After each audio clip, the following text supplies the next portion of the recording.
This video is a step-by-step guide on how to access a secured folder on the Google Photos.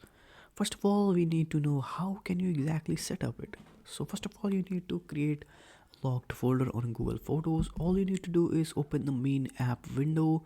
Now here you have to set up your logged folder. In the resulting window, tap the logged folder. You can see on the screen from this point on during the process, Android does not allow users to take screenshot because this is considered a sensitive area of device. Now on the next screen, tap the setup bottom right corner of the display. You might be prompted to authenticate your default method as fingerprint, facial scan, or whatever you want to use. It's totally depend on what device you are using. It has fingerprint or face lock or something. After successfully authenticating, you'll be greeted with a window that says nothing here. You have to move on with items.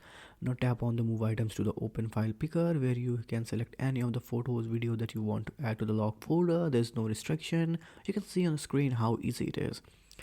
So after that, once you prompt the authentication yourself and related photos in the folder, now it's totally locked up. Your folder is locked up. Now all you need to do is to access it.